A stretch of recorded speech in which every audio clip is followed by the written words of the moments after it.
Em nome do Pai, do Filho e do Espírito Santo. Amém. Espírito Santo onipotente, iluminai a nossa mente. Abri-me os lábios, Senhor, que minha boca anuncie vosso louvor.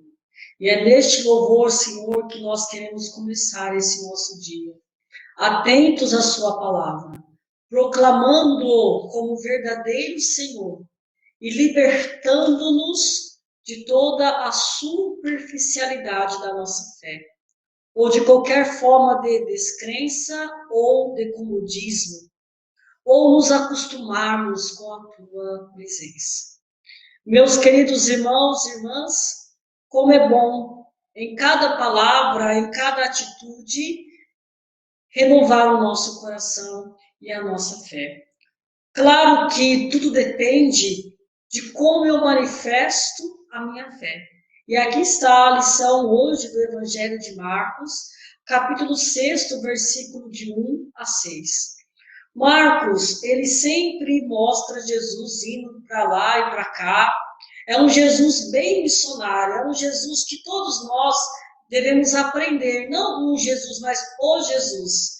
É Jesus ou missionário por excelência do Pai, que não para, mas que tem um dinamismo muito forte.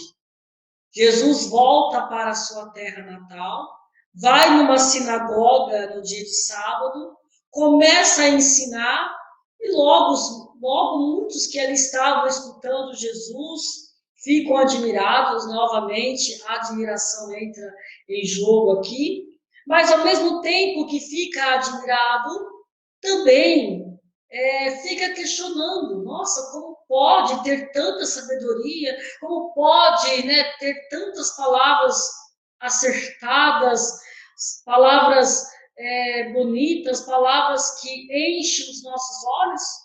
E aí Jesus, né, vai enxergar ou vai também deparar com muitas interrogações. Da onde que vem esses milagres que operam com suas mãos? Não é este, aquele lá não é o filho do carpinteiro? Nós o conhecemos. Não é filho da Dona Maria lá, da Virgem Maria, não é filho lá de Maria. Nós conhecemos os seus irmãos, nós sabemos de onde que veio, nós sabemos a sua história. E aí Jesus vê o escândalo, né? A superficialidade, uma mente vazia que não consegue enxergar nada daquilo que Deus está mostrando. Coloca um obstáculo aparato naquilo que já sabe. Quantos de nós, cristãos, caímos numa tentação porque muitas vezes nós deixamos de nos aprofundar naquilo que Deus quer. Aqui eu vou colocar vou traduzir isso. Muitas vezes na nossa vida nós experimentamos quem é Jesus, fazemos experiência de oração, vai para o grupo de oração, faz parte de um movimento, já faz parte daquilo, vai na Eucaristia, confessa-se, seja todo mês, ou todos os dias, ou toda semana, mas não se abre, não tem uma mentalidade aberta para de fato entrar na profundidade daquilo que Deus quer. Jesus está no meio da sua família, interessante porque não é qualquer família, não é família de fora, não são com as pessoas de fora, Jesus está em sua casa. Jesus está no meio de nós, que compomos a sua casa, que somos membros do seu corpo.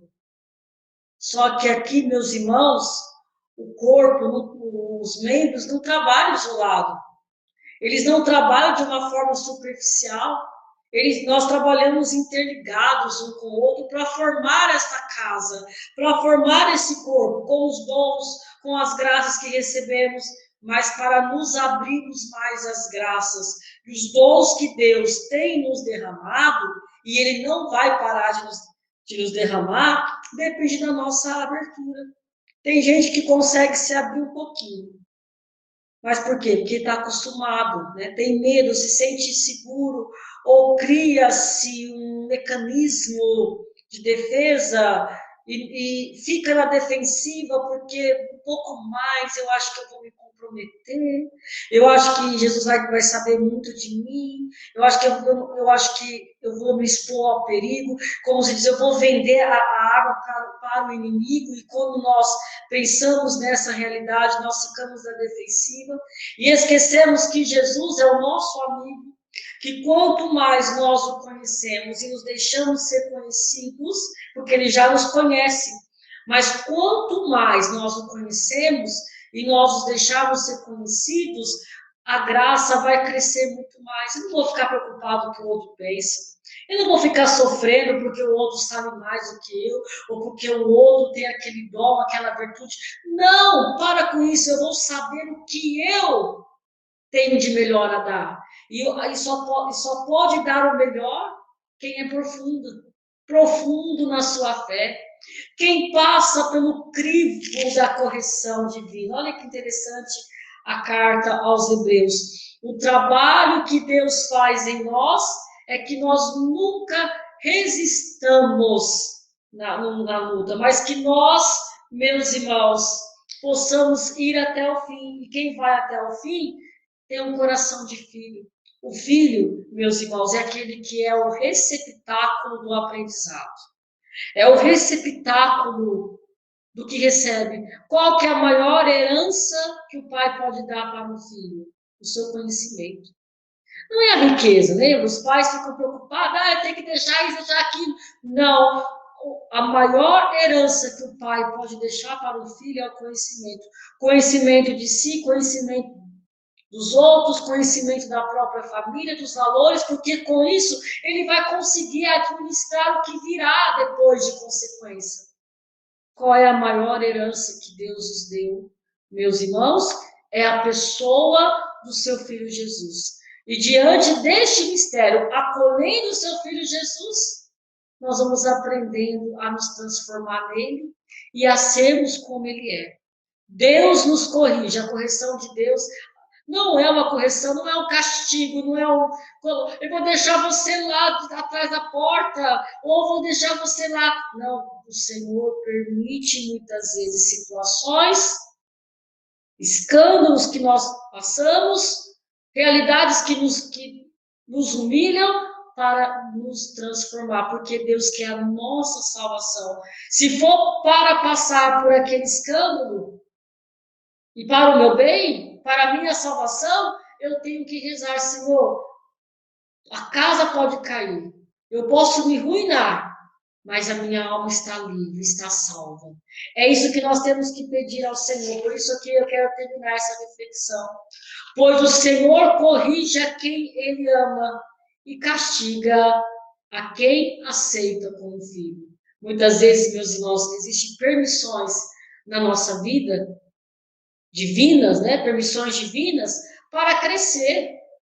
Porque só crescemos se passarmos pelo crivo do sofrimento. Quem nos eleva? O sofrimento.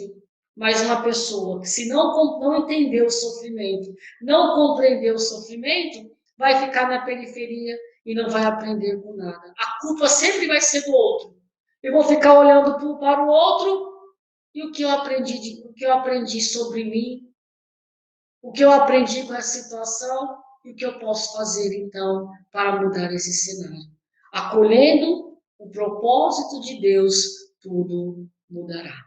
Louvado seja o nosso Senhor Jesus Cristo. Para sempre seja louvado. Fique com Deus.